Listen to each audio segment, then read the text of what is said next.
Thank you very much. Dear colleagues, we have two special debates on our agenda. So having in mind that Ukraine is a matter of concern and it's a burning issue and it's a current issue, so we're offering you to change places and start with the debate on Ukraine. And then it will be followed by another debate. It's the rise of extremism, radicalism and xenophobia, challenges for the OSCE region. If you agree on that, then we'll start with Ukraine. Thank you. So all agreed.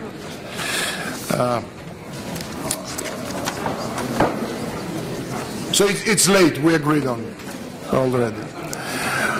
So I'd like to say that over 30 members are already registered to speak in the debate, and its time is also quite tight. And we arrange the speaking list to accommodate as many delegations as possible. So, in accordance with the paragraph 2, Rule 27 of Rules and the Procedures, we have decided to impose a time limit of 2 minutes, so that as many people as possible can speak. So, I think that's understandable, and we also agree on that. Okay. So the first speaker is Mr. Oleg Zarubinsky from Ukraine. I'll be followed by Christine Moore from Canada. Okay, it's a change in Canadian delegation. It's Dean Allison from Canada. So please. Mr. Zarubinsky, floor is yours. Mr. President, dear colleagues, I want to begin my speech with the words of thanks. Thanks to those colleagues who are in the conditions of mass information campaign around Ukraine, campaign the content and tone of which are often determined by subjective and personal interests of politicians in Ukraine and abroad, have managed to remain unprejudiced and objective as for the processes that are taking place in Ukraine. And special appreciation for the understanding of deep, essential things rather than handling the prevailing propaganda, cliches and stereotypes concerning the events in Ukraine. What do I mean? I mean the following. First, no matter how great the temptation to simplify the essence of the conflict in Ukraine, bipolar formula, some are angels, others are demons, is not only untrue. Moreover, it contributes to the promotion and replication of escalation and a sense of impunity for any actions. Like it or not, but I do, with the knowledge of the real facts, declare, today in the Ukrainian conflict there are no unambiguous angels and there are no unambiguous demons. Second, but the field where, in our opinion, the uniqueness is essential is in a unified understanding of the terms. Understanding that a compromise is mutual concessions. I want to emphasize mutual, but not the hidden under the word compromise desire to break each other through the knee. For the latter is no longer a compromise. Next, understanding that extremism is extremism in America and in Europe and Asia, and there are actions that fall under the concept of extremism, irrespective of the fact whether it happens in a foreign country or in your own. And the attitude towards extremist manifestations should not depend on those or other plans or interests in international politics, because under such conditions there is a possibility of legitimization of the extremism as a phenomenon. And as said, Ukraine is not, and I think will never be, somebody's mandated territory.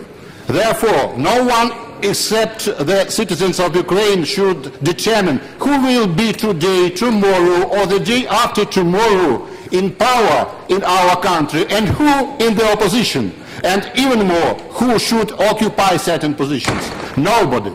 Even the most senior peasants, even the most senior diplomats, only citizens of Ukraine, and all the citizens of Ukraine, wherever they live, in the center, in the east, or in the west of the country. I hope it will be this very way in our country. Thank you for attention and for understanding. Thanks.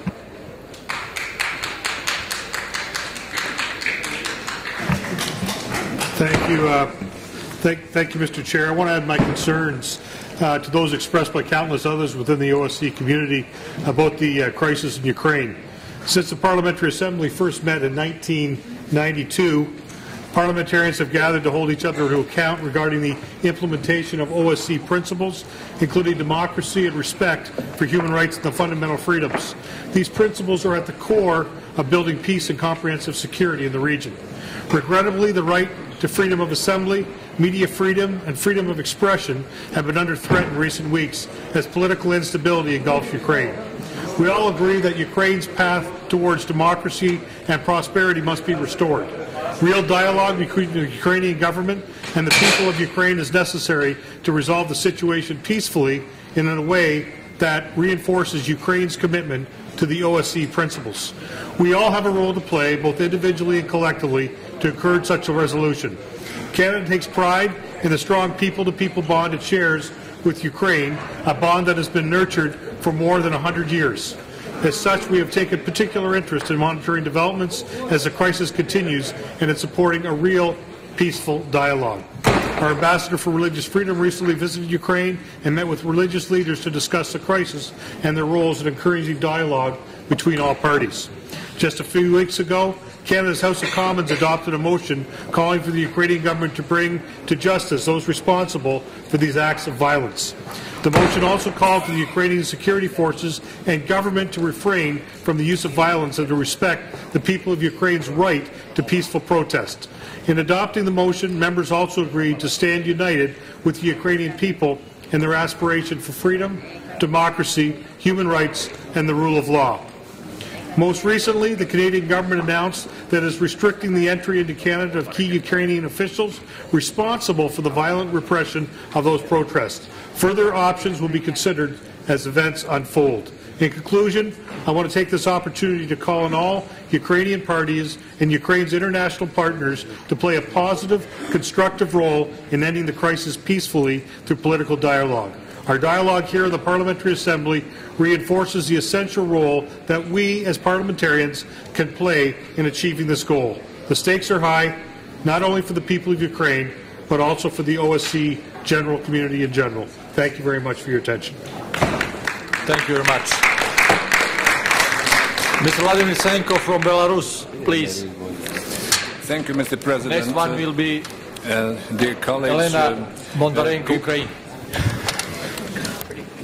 Thank you, Mr. President. People in Belarus are also worried about events in neighbor Ukraine. The reason for that is simple and natural one. We enjoy centuries-old close ties between the two peoples, quite a long and rich history of effective and mutually beneficial cooperation.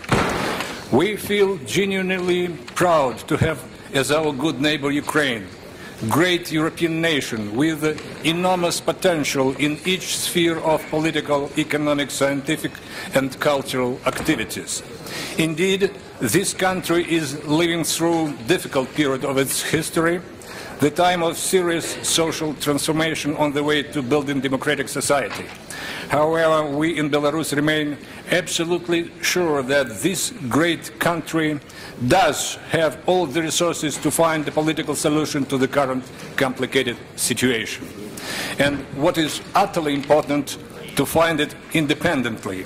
That's why we urge everybody to display maximum of restraint and not to try to accelerate democratic changes artificially, because it would inevitably lead to significant complications. We strongly believe the situation in Ukraine will stabilize. We stand for the settlement of the political crisis by a civilized dialogue in strict compliance with the principles of law and without external pressure. Thank you, Mr. Chairman. Thank you, Vladimir. You save our time. Elena, please, the floor is yours. The next one will be Valdis Liepenis. He's from Latvia. No, I'm not going to take part this time. Thanks. Elena?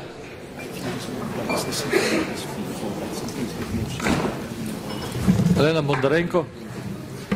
No? Да, Oh, Украина. yeah, please, Ukraine. Я представляю украинскую делегацию и хотела бы призвать всех своих коллег в зале.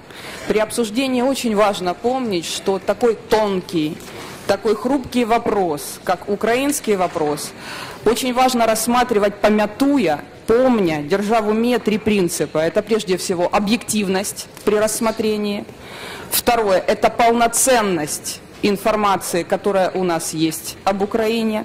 И, естественно, непредвзятость, о которой говорили предварительно наши с вами коллеги в этом зале. Это наши с вами помощники. Меня печалит тот факт, что отдельные политики, выступая здесь, наши коллеги сказали абсолютно честно, спасибо им за эту честность, что они общались только с теми, кто стоит на Майдане. Уважаемые, а вы общались с теми, кто десятки миллионов не стоит на Майдане? Почему у нас народ Украины разделили на часть, которой доверяют и с которой не хотят общаться и даже учитывать ее мнение? В этом и суть конфликта на Украине. Фрагментарность и поверхностность знаний об конфликте в Украине – это есть наш враг. Эмоции и психологическая нестабильность при обсуждении этой ситуации – это есть наш враг. И политическая корысть некоторых отдельно взятых здесь политиков, которые хотят стать на Украину как на пьедестал и выполнить свои политические узкие задачи, либо насолить России, либо насолить Соединенным Штатам Америки, это тоже наш враг. Мы бы очень хотели, чтобы в конфликт между одной частью Украины и другой частью Украины не вмешивались те, кто преследует свои личные интересы. Пока нам действительно не понадобится международная помощь и международный опыт. Ситуация настолько хрупкая, что любыми неумелыми действиями тех, кто находится вне этого конфликта, мы можем навредить. А ситуация такая, что гибнут люди на массовых акциях, которые превращаются в беспорядки. А у нас убивают судей и украинских полицейских, когда они возвращаются домой. И этому нет конца и края. У нас массовые акции протеста превратились в захваты административных зданий, грабежи, убийства, разрушение памятников, пытки полицейских, которые попадают в плен к протестующим. Поэтому я призываю всех, находящихся в этом зале, при обсуждении этого вопроса, как у врачей, не навредить. Спасибо большое за искреннюю помощь.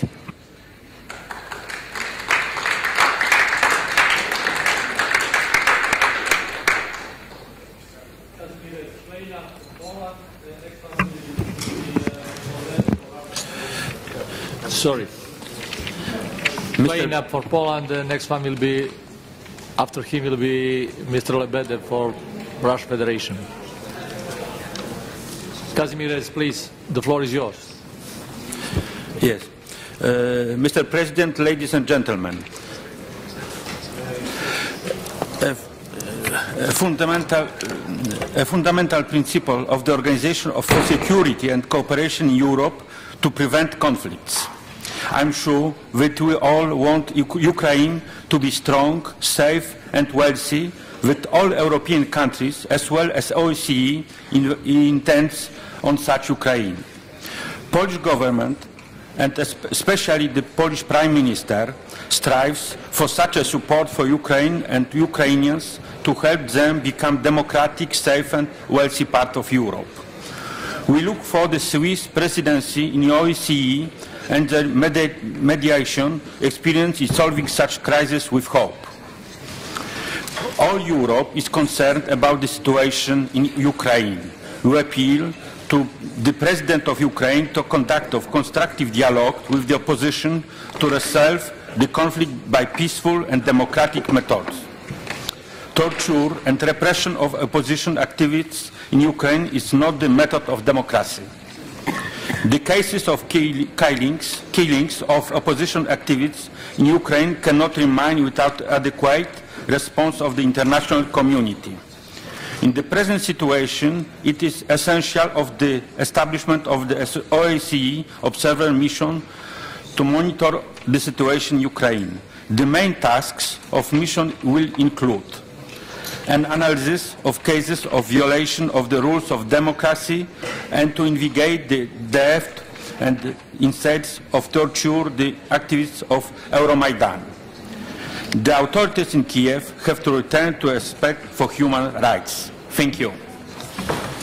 Thank you very much, Mr. Lebedev. And after you is Isabel Posel. Please, Mr. Lebedev.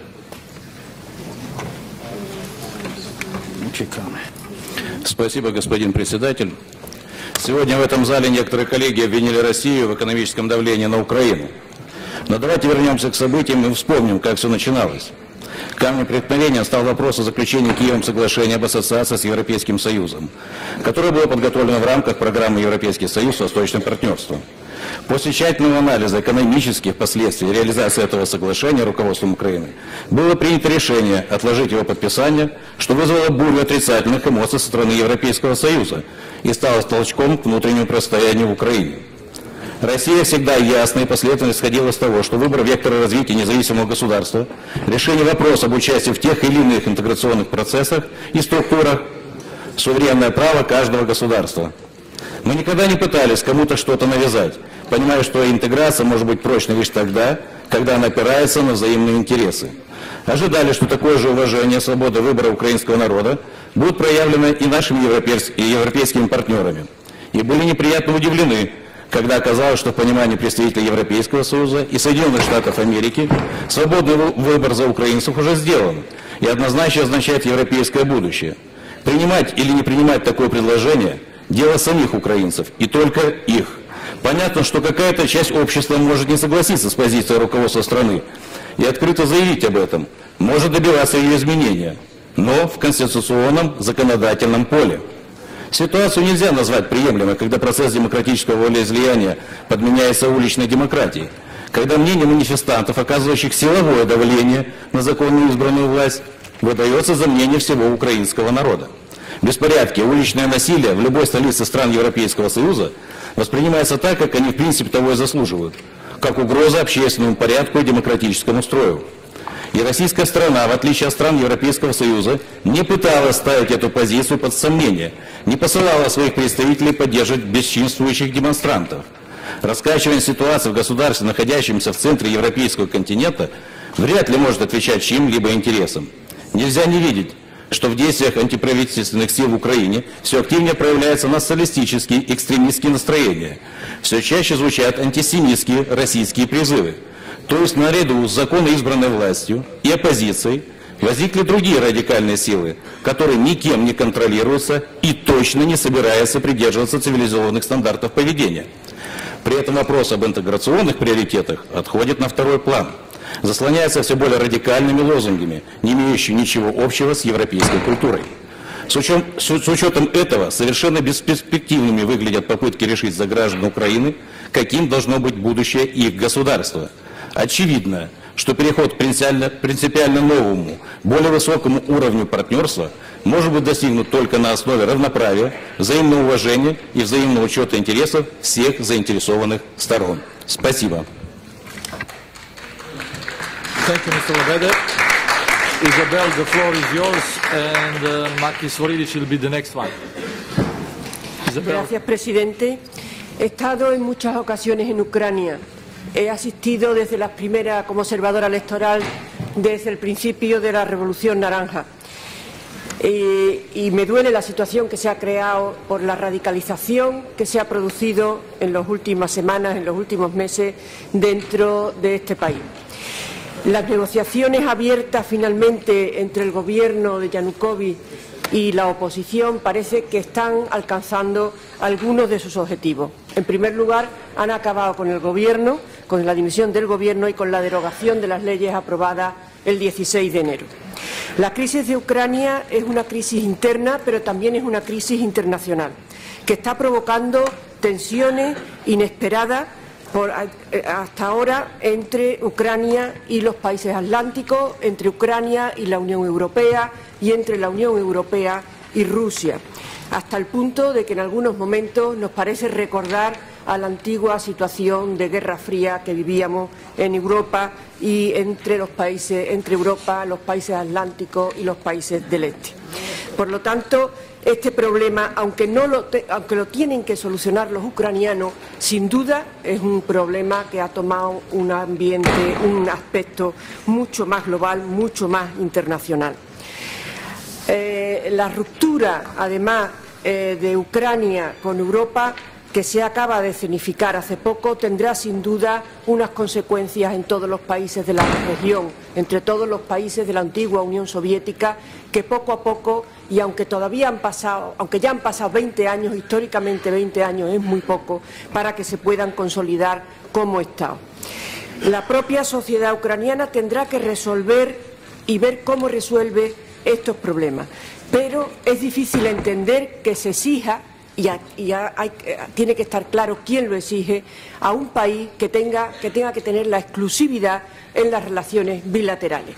Hoy en día ni las relaciones políticas ni las relaciones bilaterales tienen que ser ni pueden ser exclusivas entre un país y el resto de la comunidad internacional. Por lo tanto, creo que todos coincidimos en que este conflicto tiene que resolverse pacíficamente en un entorno de negociación abierta entre las partes, pero también con la participación activa y la ayuda importantísima de las organizaciones internacionales, de la Unión Europea y, por supuesto, de la OSCE, que tiene que hacer el máximo de los esfuerzos porque se encuentra por primera vez en muchos años con un conflicto nuevo en su propio seno que alcanza a toda la comunidad internacional. Gracias. Thank you very much, Isabel. Makis, the floor is yours, and after you will be Franz Tones, Germany. Please. Thank you, dear President. Now, let me just stress that this is not simply a political difficulty in Ukraine, but it involves the suffering of the Ukrainian people, and that this, and I'm speaking now as an expert from the Greek financial crisis, if this is going to continue, people is going to suffer more and more from the consequences of the lack of liquidity in the Ukrainian economy. So a solution must be found, and it must be found quickly towards that direction. We strongly support the efforts being made by High Commissioner Baroness Ashton and Commissioner Füle for the return of normality in Ukraine by taking measures of confidence building between the parts that will allow the continuation of a constructive, hopefully a constructive dialogue. We also must state that we do understand and support the Ukrainian people and his demand for changes in order to have a prevalence of the rule of law and of political freedoms in the country. And we also condemn violence from any part that this violence may stem. And one thing also that I'd like to make clear from the Greek position is that we oppose any kind of sanction that is possibly being considered by the international community. We consider that any kind of sanction will be counterproductive. Also, we think that we have to re-examine the continuation of the debate for the European perspective of Ukraine at this point, which also could be counterproductive. We do find that the strategy of the Eastern European Partnership, as expressed in the Common Declaration of the Summit of Vilnius, is a good guidance for the future until the Summit of Riga of 2015. And we strongly hope that this dialogue will continue and we will arrive at a positive solution for the benefit of the Ukrainian people. Thank you, Chair. Thank you very much, Makis. Mr. Tons, are you ready? Next one is Viktor Dolidze from Georgia. Please. Herr Präsident, liebe Kolleginnen und Kollegen, 40 Jahre, fast 40 Jahre nach Helsinki, fast 25 Jahre nach dem Fall des Eisernen Vorhangs, mussten wir doch wieder Bilder sehen in Kiew, von denen wir geglaubt haben, dass wir sie in Europa historisch hinter uns gelassen haben. 2000 Verletzte, 500 auf Seiten der Polizei, 6 Tote, 30 Vermisste, Verschollene, das sind zu viel. Deswegen gilt ganz klar die Forderung, wir brauchen eine gewaltfreie Lösung dieses Konflikts. Es ist notwendig, dass die volle Demonstrations- und Versammlungsfreiheit gewährleistet wird. Die Sanktionen müssen zurückgezogen werden. Die Amnestie muss umgesetzt werden. Ich denke auch, dass die Verantwortlichen für die Toten zur Verantwortung gezogen werden müssen, genau wie das Schicksal der Verschollenen. Aber ganz klar gilt auch, 100% Lösungen wird keine Seite finden. Der Kompromiss wird Zugeständnisse von beiden Seiten erfordern. Und klar ist auch, mit Provokateuren extremistischer Art auf beiden Seiten lassen sich auch keine Lösungen herbeiführen. Ich denke, hier gibt es in der Tat kein Schwarz-Weiß-Bild, sondern wir müssen wegkommen von einem Ent- oder Weder in der bisher geführten Politik. Die Ukraine muss ihren eigenen Weg finden. Es darf nicht zu einem gegenseitigen Bieterwettbewerb zwischen der EU und Russland kommen. Präsident Janukowitsch hat das viel zu häufig ausgenutzt. Und eigentlich hat die Ukraine nicht nur eine gesellschaftliche, sondern auch eine große wirtschaftliche Herausforderung. Die kann sie alleine nicht bewerkstelligen. Aber vielleicht ist diese Herausforderung auch zu groß für die EU alleine und für Russland auch. Und die Frage tritt auf, ob nicht EU und Russland gemeinsam diese Herausforderung angehen sollen und gemeinsam auch vor dem Hintergrund der Europäischen Union und der Entwicklung der Eurasischen Union mehr die Kooperation an dieser Stelle suchen. Russland ist in eine Lösung mit einzubeziehen. Es gilt darum, nicht nur zu vermitteln, sondern auch Vertrauen zu schaffen. Vertrauen unter den Beteiligten vor Ort und ebenso auch Vertrauen unter den Nachbarn. Und ich glaube, wenn die OSZE hierbei mit ihrer Kompetenz hilfreich sein kann, dann sollte sie unsere ganze und volle Unterstützung dabei haben.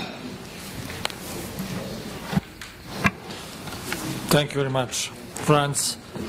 Victor, the floor is yours. Next one will be Valdis Liepinis from Latvia. Thank you very Okay.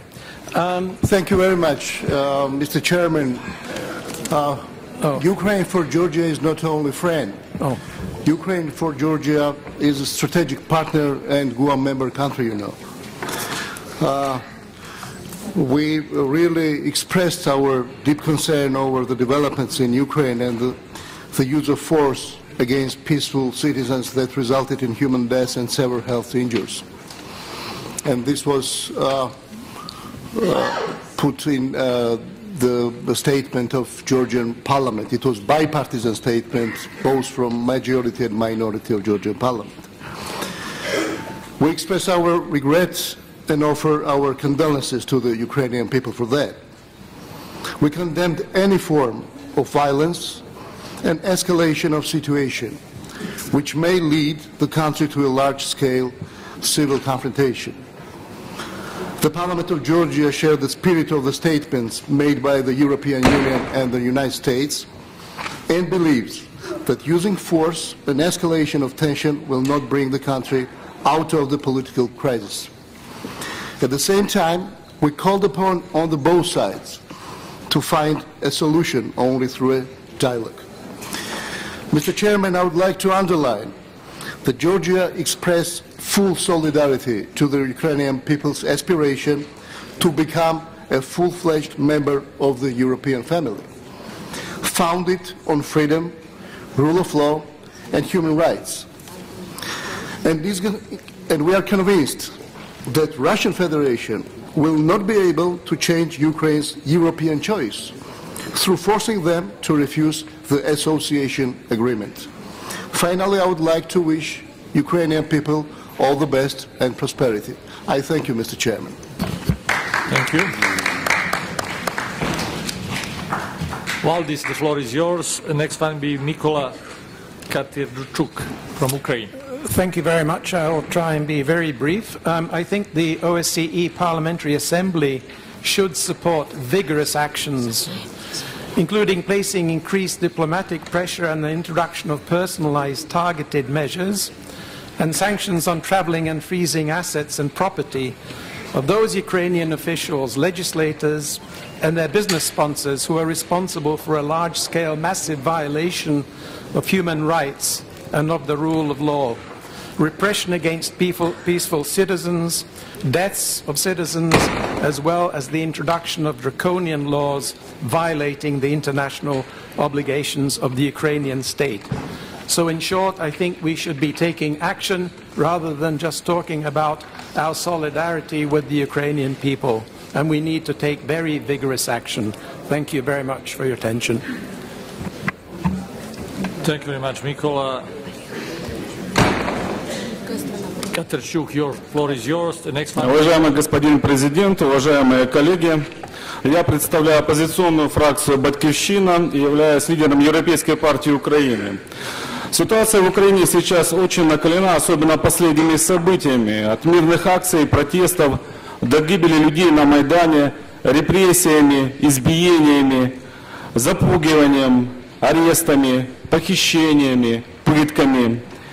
Этот переговорный процесс, который начался только после 6 погибших людей и после 300 арестованных, выглядит в глазах Майдана и оппозиции как затягивание времени и попытки власти оставить все как было, не замечая радикализацию протестующих.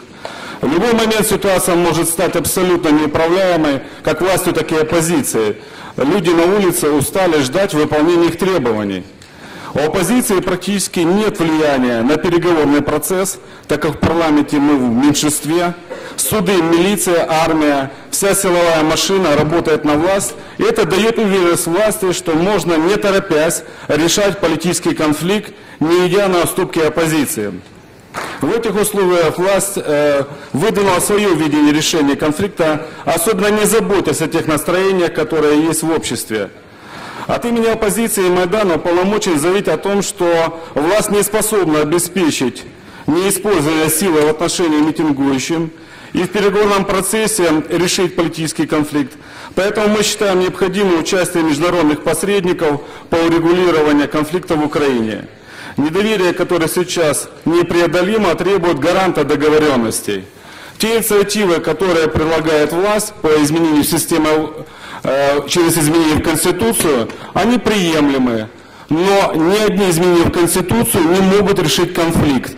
Как и без этого процесса тоже конфликт невозможно решить. Поэтому предлагаем вести широкий диалог и начинать его с того, что нужно выпустить всех политических заключенных из тюрьм, изменить состав ЦВК Конституционного суда и перевести этот конфликт за стол переговоров. Спасибо за внимание и поддержку всех, кто был на Майдане. Thank you, Mikola. The next one is Ms. Emma Fattorini from Italy. Grazie signor Presidente. L'Ucraina è un paese che da diversi decenni è membro di molteplici istituzioni internazionali e soprattutto della nostra organizzazione che dalla sua istituzione 40 anni fa ha sempre saputo condurre un dialogo costruttivo e paziente sulla democrazia e la diffusione dei diritti umani. Per questi motivi sono convinta, molto convinta, che proprio attraverso l'OSCE l'Ucraina possa ricevere un sostegno significativo per affrontare meglio la sua difficile crisi, che non si può confondere quello che sta avvenendo in Ucraina, in quel paese, con un indistinto generico appello ai diritti umani, ma che tocca la natura stessa dello Stato di diritto. Io ho sentito questi interventi della delegata delegata dell'Ucraina russo, che hanno parlato di una situazione fragile, di un bisogno di attenzione e delicatezza, dei rischi di derive estremistiche e xenofobe, tutte verissime cose, e quindi dell'autonomia che deve avere questo Stato. Però non dobbiamo assolutamente dimenticarci dei gravissimi episodi di violenza, che non sono solo quelli dei manifestanti in piazza Maidan, ricordata da tutti, ma della soppressione della libertà di espressione. E io mi riferisco anche qui in questa sede soprattutto al vile attacco alla giornalista Tatiana Chernobyl avvenuto il 25 dicembre del 2013. Mi riferisco anche, come sappiamo, alla nota, lunga, prolungata, disumana detenzione di Yulia Tymoshenko. E voglio ricordare che è stata proprio l'Assemblea dell'OSCE qui a Vienna a denunciare alla comunità internazionale il caso di questa, accogliendo nella Commissione dei diritti umani, allora presieduta dall'italiano l'onorevole la testimonianza della figlia di Yulia Tymoshenko, Eugenia. presidente in esercizio dell'OSCE del 2013, che era il ministro degli esteri ucraino Kazara, ha ribadito in occasione delle riunioni ministeriali di Kiev lo scorso dicembre l'impegno dell'Ucraina a rispettare i diritti fondamentali, in primo luogo il diritto a riunioni e manifestazioni. In questa direzione vanno anche gli interventi legislativi della Rada, il Parlamento ucraino, che ha abolito il 28 gennaio scorso gran parte delle leggi limitative della libertà di stampa e di manifestazione, nonché un successivo provvedimento di amnistia per i reati commessi dalle persone implicate nelle manifestazioni di piazza. Insomma, non credo che sia pretestuoso o che sia un'indebita ingerenza nelle decisioni autonome dello Stato ucraino. Credo che sia doveroso per l'OSCE impegnarsi in modo forte, convinto, costante, con vera convinzione, perché ci sia un rafforzamento dello Stato di diritto in Ucraina, un impegno che operi in sinergia con quanto stanno facendo le altre istituzioni internazionali, in primo piano la UE, un impegno soprattutto sul territorio che possa reintrodurre la presenza dell'OSCE nella società ucraina. Io penso infatti che come OSCE noi, per essere chiari in conclusione, su questo finisco per capirci chiaramente, non possiamo e non vogliamo interferire sulle scelte politiche interne di un Paese che deve decidere in piena libertà e autonomia se essere vicino alla Russia o all'Europa, ma possiamo e dobbiamo non transigere sulle insopportabili ed elementari violazioni dello Stato di diritto di quel Paese. E per finire, come diceva anche l'ambasciatore Zannier, solo distinguendo questi aspetti tecnici, cioè quelli su cui possiamo e dobbiamo, abbiamo tutto il dovere, insomma il diritto e tutto il dovere, la responsabilità di intervenire, distinguere questi aspetti da quelli strettamente politici che sono tutti patrimonio e responsabilità dei cittadini e delle istituzioni ucraine, sarà possibile operare, concludo davvero, e ottenere risultati apprezzabili per il miglioramento dello Stato di diritto in quel Paese. Grazie. Thank you very much. Grazie. Artashes Gegahamian from Armenia, please.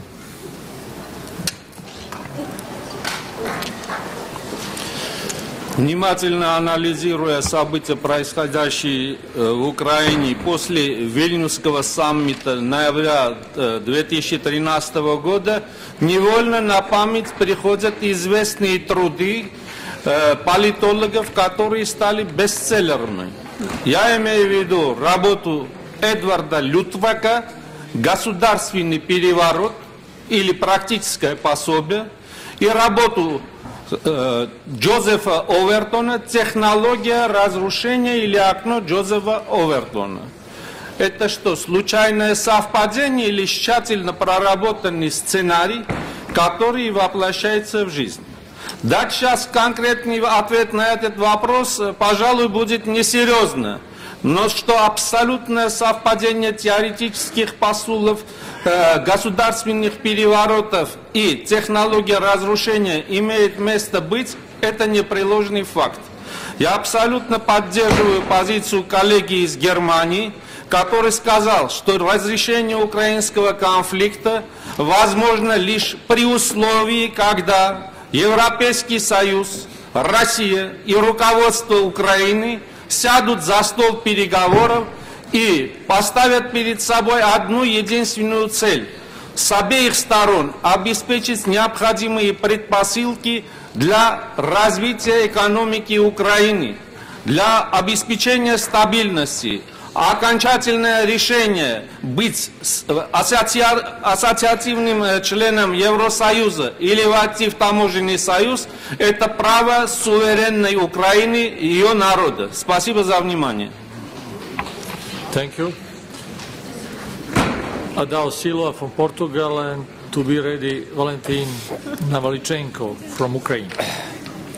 Adao, please, the floor is yours. Thank you, Mr. President. Today, all of us are Ukrainians, and Maidan is the center of Europe and OSCE region. These days, we notice that a lot of diplomatic activities have been taking place. It is important to offer a window of diplomacy for diplomacy to pull Ukraine back from the brink of the civil war, but without blackmail, regardless the origin. We can't keep watching the political unrest in the Ukraine with a shrug of the shoulders.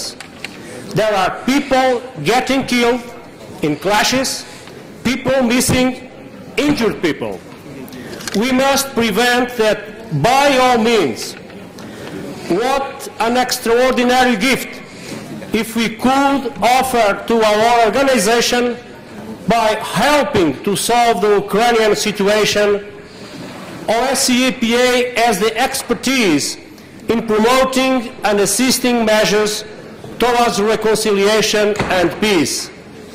We have to work relentlessly to make sure that Ukraine remains a democratic country, and we must enable Ukrainian people to meet their challenges in a safer, fairer and freer way.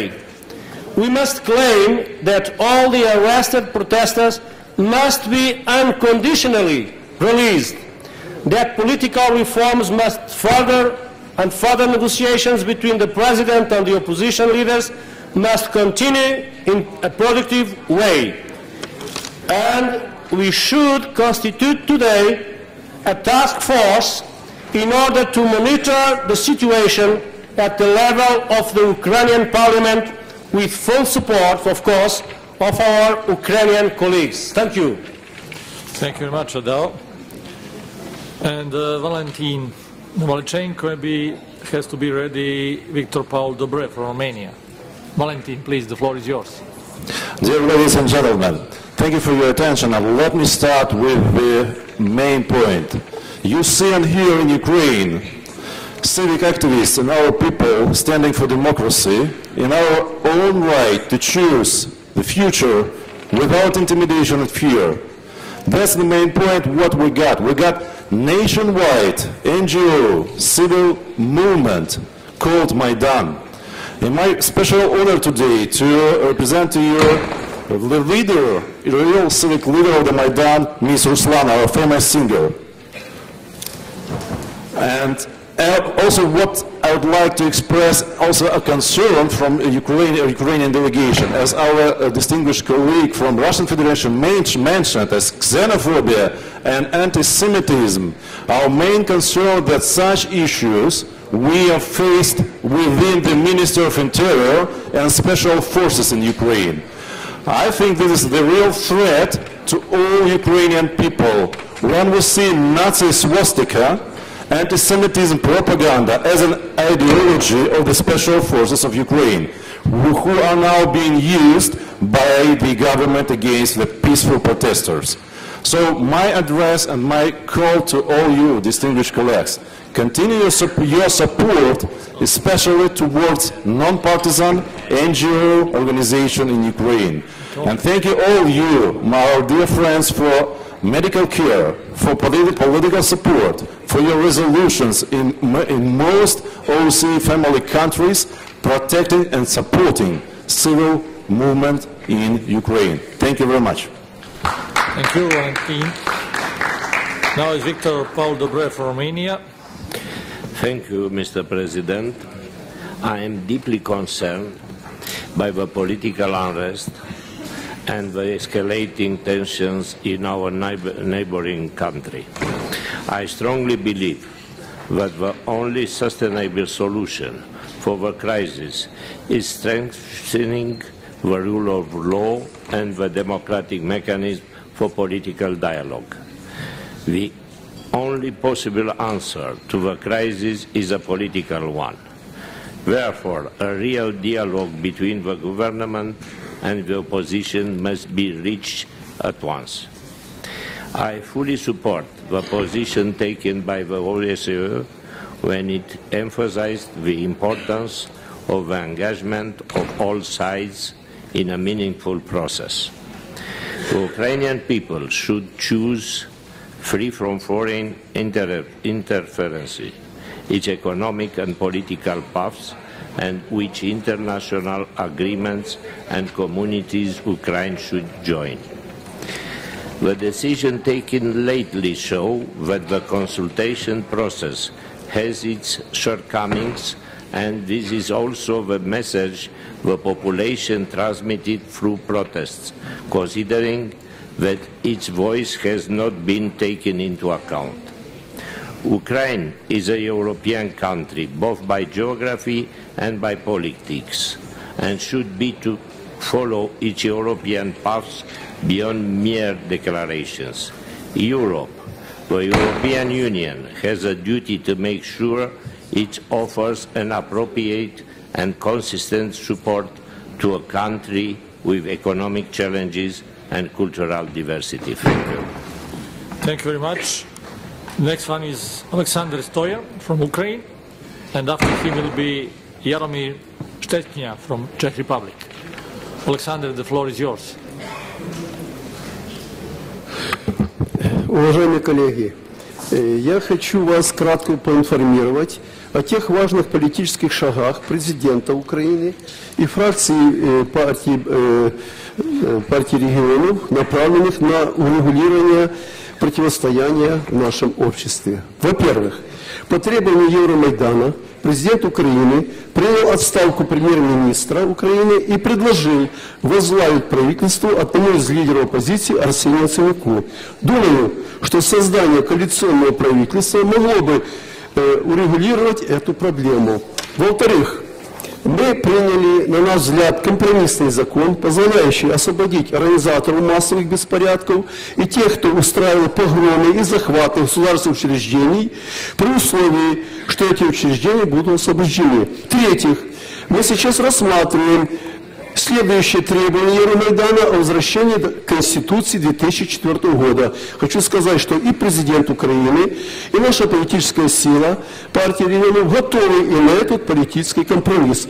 Вся проблема заключается в том, что лидеры оппозиции не могут между собой договориться, какой же будет эта Конституция.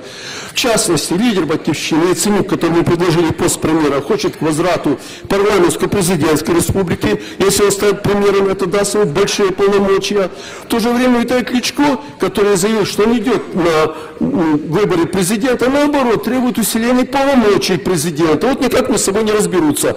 Но самое главное, что эти лидеры оппозиции все больше и больше отрываются от Майдана. Они уже не руководят Майданом, они используют Майдан только для своих политических амбиций. Майданом по существу все больше руководят радикальные экстремистские силы. И это загроза не только суверенности Украины, а загроза всему нашему обществу. Вот на это нужно обратить особое внимание. Хочу сказать, уважаемые коллеги, украинский народ никогда не был агрессивным, украинский народ трудолюбивый, украинский народ добрый. Он живет в центре Европы, нам не нужно куда-то вступать. Я очень хотел бы и просил бы вас, дайте нам возможность самостоятельно разобраться и выйти из политического кризиса. У нас достаточно для этого мудрости, силы и умения это сделать. Благодарю за внимание. Thank you. Jaromir Štětina from Czech Republic, and after him will be... Thank you for the floor, Mr. Chair. I will use Russian language in my contribution because it concerns Russian Federation as well. Дамы и господа, сегодня стоят в Киеве на Майдане украинцы уже почти 90 дней. Я имел честь в декабре принимать участие на Майдане на площади Независимости. Думал в то время, откуда берется сила этих людей. В то время в Киеве сняли статую Владимира Ильича Ленина. Многие ораторы на Майдане оценивали падение Ленина вот так. Только теперь, только сегодня, когда мы разгромили статую Ленина, мы вырвались из Советского Союза. Конечно, люди на Майдане поддерживают подписание договора об ассоциации с Евросоюзом. Но главное стремление состоит в том, что они хорошо знают, что это был Советский Союз. Они помнят, что при Союзе в 1932 году погибли миллионы людей в Голодоморе, что были гулаги, лагеря, что были почти уничтожены язык украинцев и их культура. Они просто боятся, что это может повториться. Все, что происходит на Майдане, имеет четкий антисоветский и антикоммунистический характер. Спасибо за внимание и позвольте мне применить примет, который я учился в Киеве на Майдане. Слава Украине!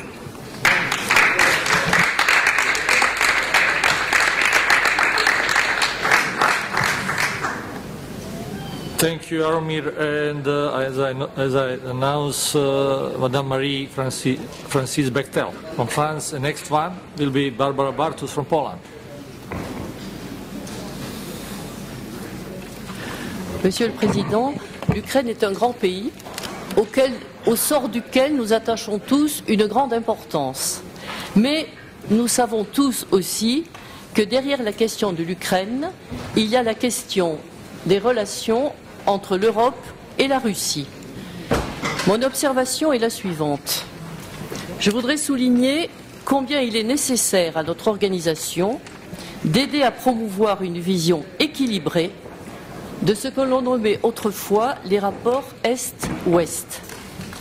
L'affaire ukrainienne illustre en effet l'impasse dans laquelle ces rapports se trouveraient si l'Union européenne poussait l'Ukraine dans la voie accélérée d'un rapprochement avec l'Europe, négligeant totalement la dualité géographique et culturelle qui caractérise ce pays.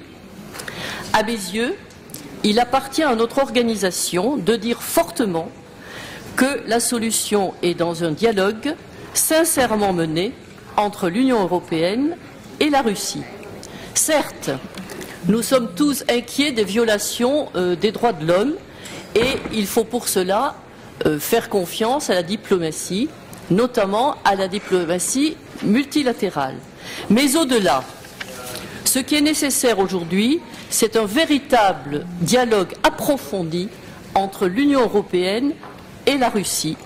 Dialogue qui devrait avoir un caractère très large, qui devrait toucher l'ensemble des domaines dans lesquels un grand partenariat entre l'Union européenne et la Russie permettrait un équilibre nouveau de notre continent tout entier.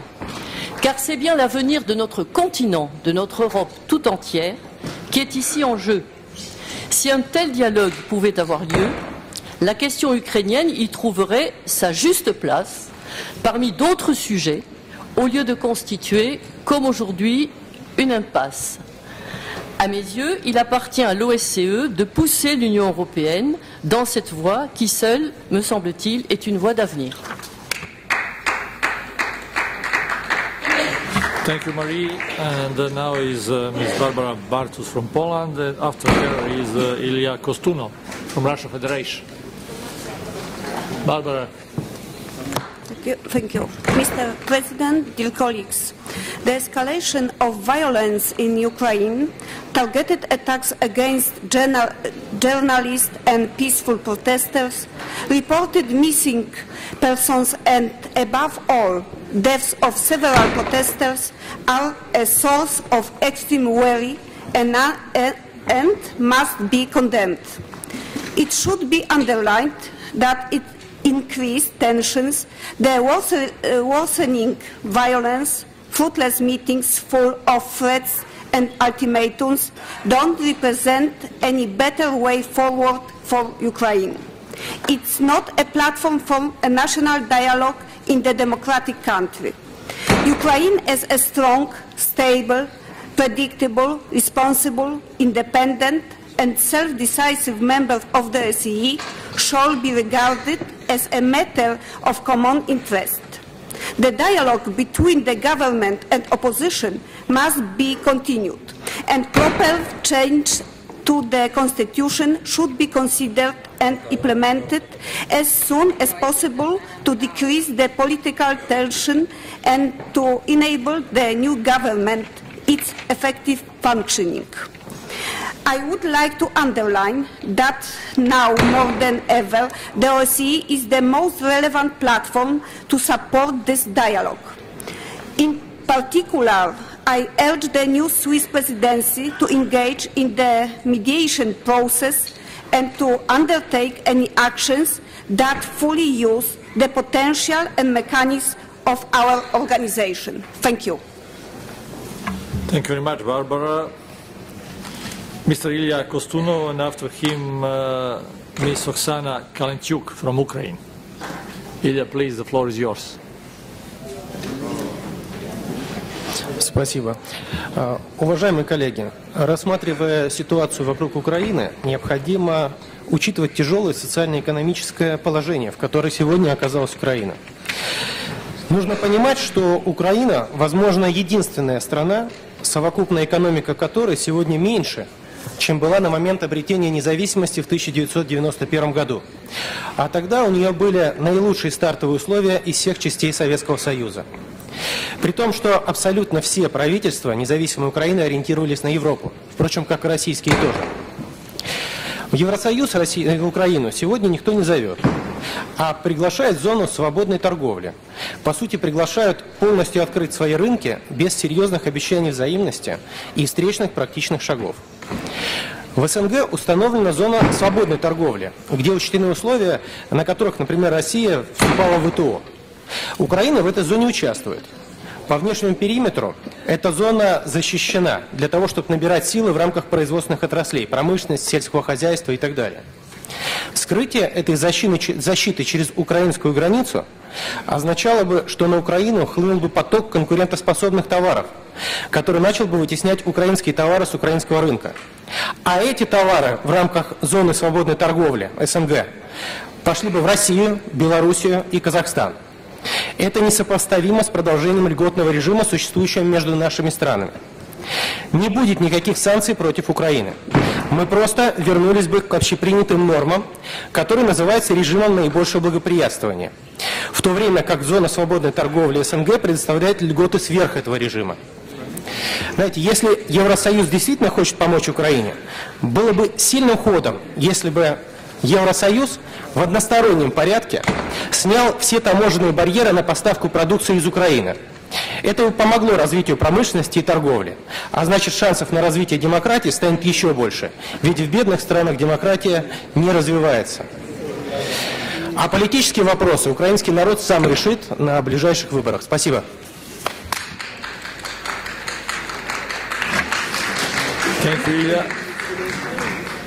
Now is Ms. Oksana Kalentyuk from Ukraine, and next one will be Vineta Porina from Latvia. Please. Спасибо огромное за возможность высказаться. Ничего вообще-то не бывает вдруг. Чтобы понять происходящее, нужно глубоко вникнуть в предысторию. Нашему независимому государству чуть больше 20 лет. По историческим меркам это секунда. Можно сказать, мы находимся в возрасте подростка.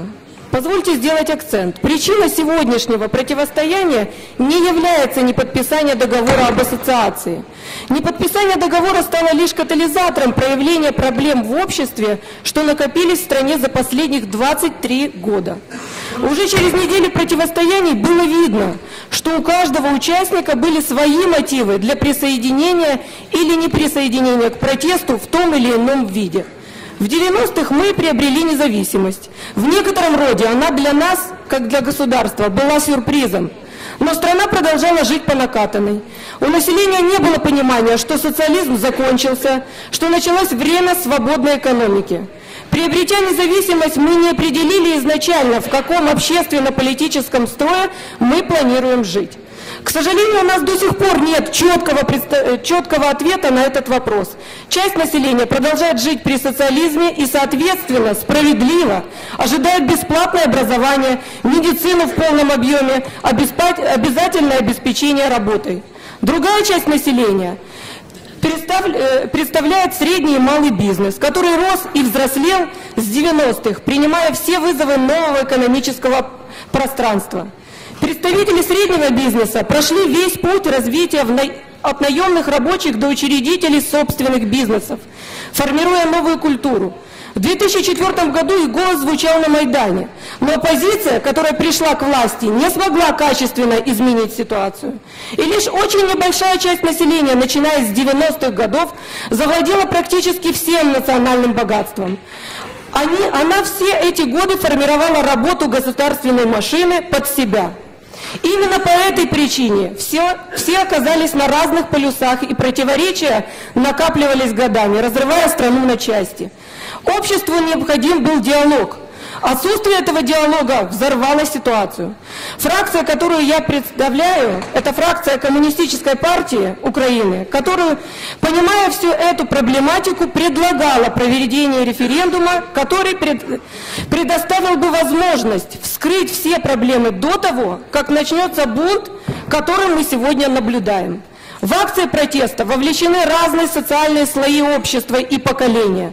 У каждой социальной группы, у жителей разных регионов свои мотивы, свои видения развития ситуации и страны. Поэтому в протестах довольно высокая доля стихийности, спонтанности, анархии. Наше предложение, к сожалению, на том этапе не было услышано. То, что происходит сейчас, все же феномен для гражданского общества. Можно сказать, мы проходим путь взросления, формирования гражданского общества, где люди по-другому начинают относиться к политике и политикам. Им не нужны сегодня кумиры ни от власти, ни от оппозиции. Они хотят видеть в лице политиков-управленцев, которых общество нанимает на работу.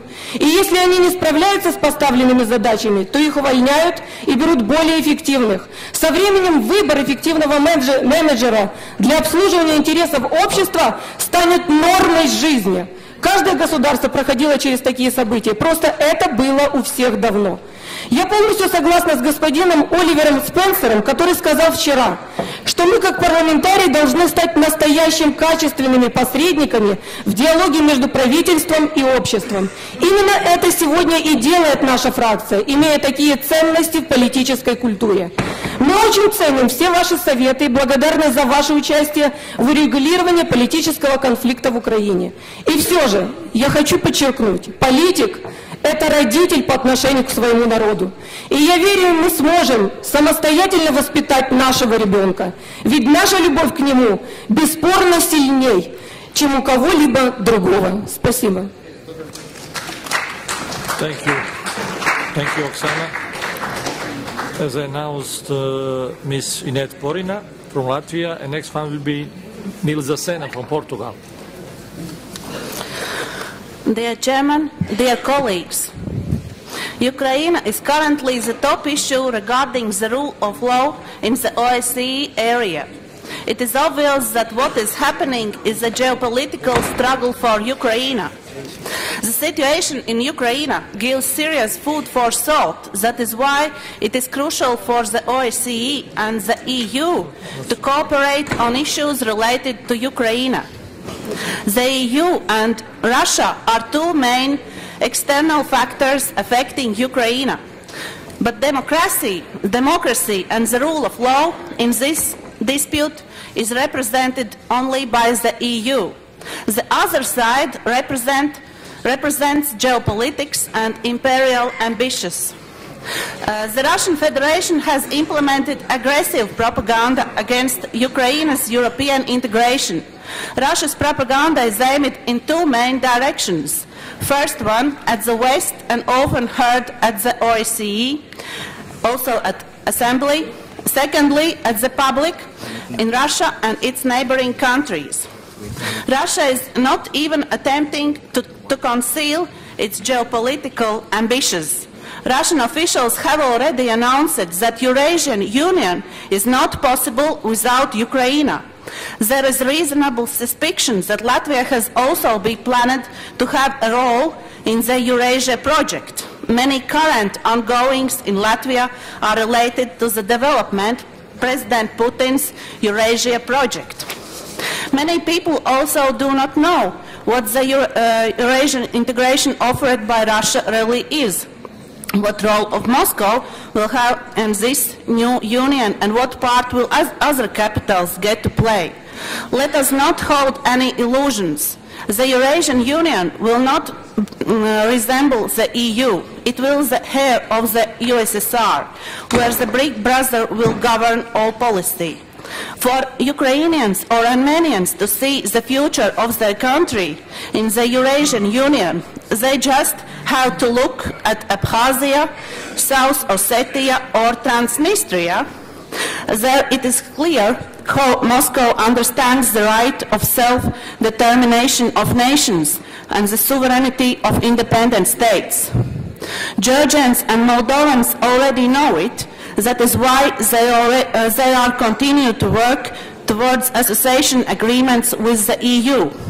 I hope they will succeed. Ukrainians should receive more information about positive experience of Poland and the Baltic states. Democracy-oriented entities in Ukraine have to be strictly against the Eurasian Union with Russia as its leader.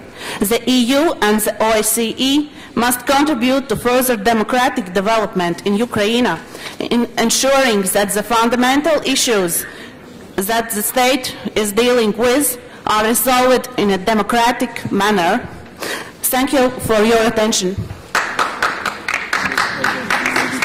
Thank you, Vinette. Nilza, the floor is yours. The next one will be Ms. Yves Pozzo di Borgo from France. Please, Nilza, Sena. Thank you, Mr. President. Dear colleagues, I would like to introduce the question of media. We can measure the maturity of democracy by the way the media system of a country is structured and its press freedom. When we think about this, what happened in Ukraine must worry us all. Despite other definitions, democracy is also strong, independent press. And we cannot neglect the evidence of political control of Ukrainian media and the weakness of their democracy. In free systems, the population must have access to media. There must be a significant degree of pluralism in media, either internal or external. The press should reflect different views and ideologies, and the press must not be under the control of state or under the control of such a limited number of private owners that pluralism is limited. Where neo-authoritarianism is somewhat different from more traditional authoritarian systems is the contest of the spread of democracy and the strategic use of communicative power of television. While some of the elements of a democratic mass political media system are tolerated, giving the appearance of democratization, there are fundamental limits to media autonomy. Leading opposition politicians regularly complain that they do not have access to television networks that reach the largest audiences. Trying to report with independence, journalists are persecuted or assaulted with injuries, violated in their bodies and in their will.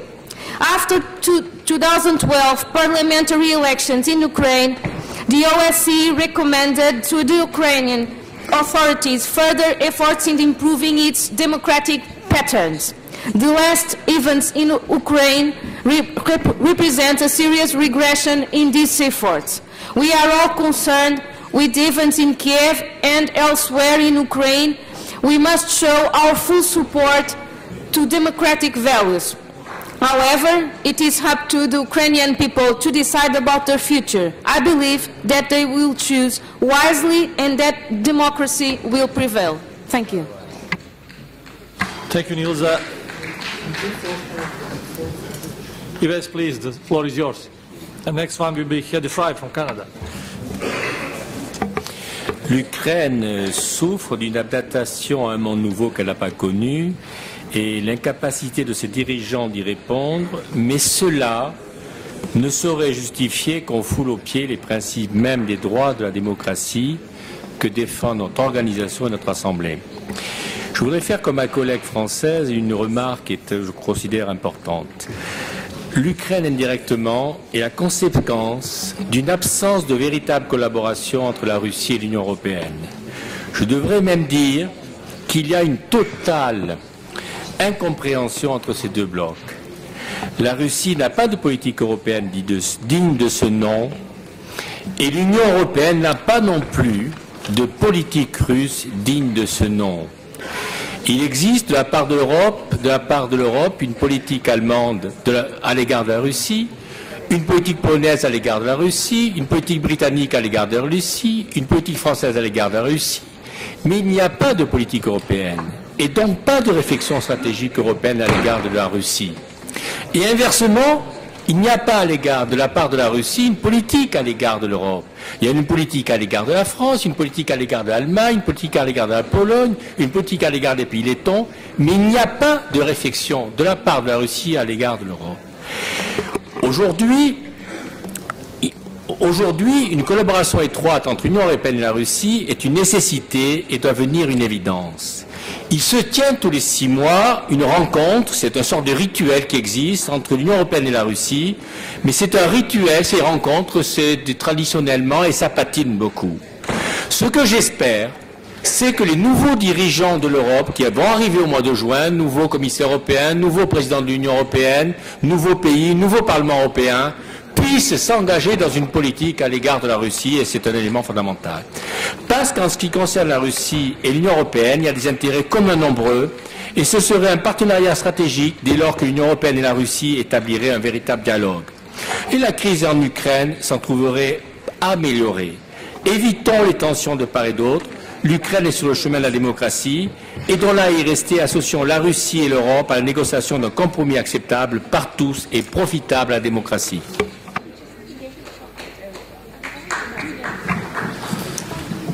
Thank you, Hedy, saving our time. Thanks a lot, Hedy. And the next one is Mr. Volodymyr Nakonchny from Ukraine. You could summarize and distribute. Volodymyr, are you ready? Not here. Так, следующий. Я? Спасибо. Уважаемые коллеги, обращаюсь к вам, вы все достойные, уважаемые, с большой политической активностью в своих странах. Хочу вам сказать, что Украина найдет достойный выход из создавшегося положения. Украинский народ достаточно мудр, чтобы найти это решение. И хочу заверить, что Украина не меняет своего вектора европейского, и нам жить с вами в одном большом европейском доме. Поэтому обращаюсь к вам с одной просьбой, уважаемые господа, уважаемые коллеги. Сегодня в некоторых странах раздаются необдуманные, резкие заявления чиновников достаточно высокого уровня, которые воспринимаются нашим народом как мнение, как позиция всего народа той страны, откуда такие заявления, где такие заявления звучат. Поэтому я обращаюсь к своим коллегам. Нельзя допустить, чтобы эмоциональное настроение наших народов были испорчены непродуманными, порой резкими а иногда и заангажированными заявлениями чиновников, которые вмешиваются в политическую ситуацию нашей страны. А нам жить вместе в одном большом европейском доме. И нам надо сохранить самые добрые отношения между нашими людьми. Спасибо. Thank you, Volodymyr. And the next one is Ibrahim Abrikedo from Kazakhstan. Спасибо, господин председатель. Уважаемые коллеги, Казахстан и Украину связывали и связывают традиционно дружественные партнерские отношения, основанные на взаимном интересе к дальнейшему их укреплению. Естественно, мы с большой обеспокоенностью наблюдаем за развитием событий в этом государстве. Если говорить об оценке казахстанской стороны текущей ситуации в Украине, то прежде всего хотел бы подчеркнуть, что мы осуждаем насилие в любой его форме. Мы с большим сожалением наблюдаем за тем ущербом, который политические противоречия наносят сильному и уважаемому европейскому государству, обладающему колоссальным экономическим, промышленным и человеческим потенциалом. При этом казахстанская сторона целостно рассматривает Украину как своего важного партнера и не делит ее по линиям правительства оппозиция или сторонники европейской и евразийской интеграции. Мы надеемся на мирное разрешение ситуации в правовом поле и не испытываем ни малейшего сомнения, что Украина сделает мудрый выбор в своем дальнейшем внутри и внешнем политическом развитии, основываясь исключительно на собственных коренных национальных интересах. Спасибо за внимание.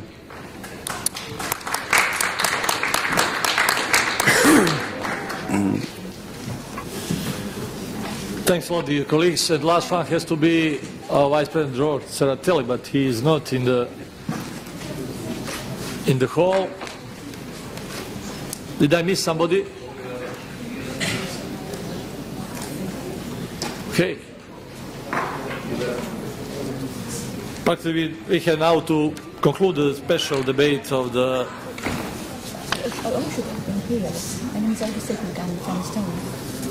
Why not in this list? Now you'll get the floor because I don't have. Yes, please take the floor. You will be the last one. Luckily, George is not in the hall. Please take the floor. Thank you very much. I'm very sorry for this mess, but dear colleagues, so I come from Estonia, and as you know, Estonia and Ukraine, we have common history. And we have large Ukrainian community, third largest, with about 1.75% of population. Many of Estonians have friends and relatives living in Ukraine. Me, myself personally, I also have Ukrainian roots. And so we all in Estonia follow with big attention what is happening in Ukraine. And we are very worried about clashes between the police and the protesters, which have led to deaths of at least 10 people and injuries of hundreds. And of course, Estonian Parliament, Riigikogu, could not remain aside. And at the end of January, the statement of the Foreign Affairs Committee of the Riigikogu in support of democratic Ukraine was adopted. It's just the need to discuss the situation in Ukraine in international parliamentary organizations in order to strongly urge the Ukrainian authorities to fulfill their commitments in ensuring the rights of their citizens, which include the freedom of speech and the freedom of press. That is why I'm very happy that this kind of debate is happening today in our OSCE Parliamentary Assembly. We also express condolences to the families of the victims of the Ukrainian conflict and assert that Estonia has always supported the efforts of the Ukrainian nation to achieve national unity and to build up a democratic society that respects the principles of the rule of law. We invite all the parties of the conflict to refrain from violence and to solve their differences by negotiations and other peaceful political means as befits a democratic rule of law. The Ukrainian nation must be free to make democratic decisions on the choices of their country. The European Union continues to be open to cooperation negotiations with Ukraine, yet mutual cooperation can only be built on the values set out in the fundamental documents of the European Union. We invite the European Union to do everything in its powers to facilitate democratic, political, economic and social reforms in Ukraine and emphasize that the European Union and its member states must actively support the development of the Eastern Partnership countries and confirm their right to join the European Union when these countries fulfill the Copenhagen criteria. Several Ukrainian social organizations called Estonian state institutions not to remain indifferent towards the events in Ukraine and urge that every possible help should be given to the victims of the conflict in case of need. And this help was accepted, and our Estonian Ministry of Foreign Affairs will help cover the health care costs of those injured at the protest in Ukraine with a contribution of 50,000 euros. And dear colleagues, I finish now. Estonian delegation calls all OSCE PA member states to support brave Ukrainian people in their fight for a fair, transparent and democratic state with our words, our competence, our knowledge, and if possible with financial resources as we did. Thank you very much for your attention. Thank you. Thank you. Well, it was last participant, and I declare that the special debate is closed. I have to express I missed the delivery speech because I would like to save your time and to give them more chances to the others. But we have to be very proud because the level of this discussion is on the highest level of democratic level about a very sensitive issue. Sometimes could be emotional issue for the people for that part of our family, but we heard very comforting statements on right way. And thanks a lot for all participants, mainly for the people who are from Ukraine. Please, somebody from Ukraine would like to take the floor. Yes, please. Здравствуйте, я хочу всех поприветствовать. Я бывший депутат. У меня очень такое трогательное будет выступление. Я действительно все это время была на Майдане, и могу сказать только то, что видела собственными глазами. Потому что сложно судить о том, что не видел сам. Я певица, победительница Евровидения, и, как вы понимаете, очень люблю мою страну. Я приехала сюда сама за свои средства только для того, чтобы сказать, что ОБСЕ очень нужны украинцам.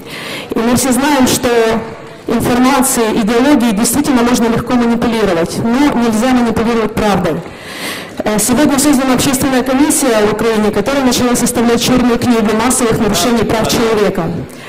Последние события свидетельствуют о том, что можно говорить, в Украине осуществлены преступления против человечности.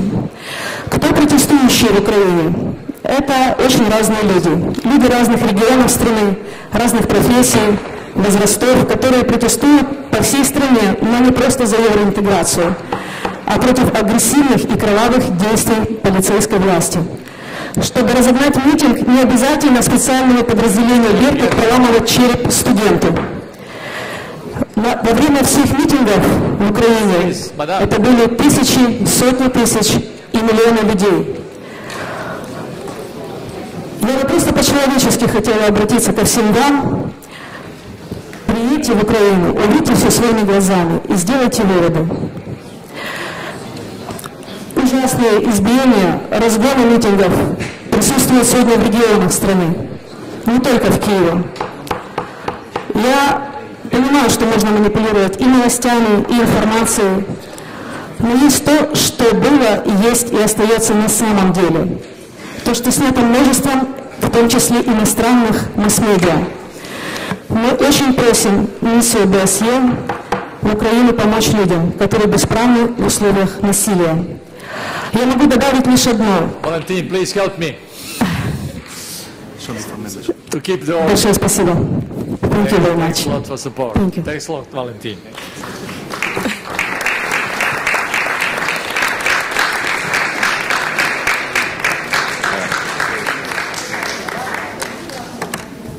Above all, this is the open area for the freedom of speech. Freedom of speech. And I concluded the discussion, and now we have to decide what we'll do.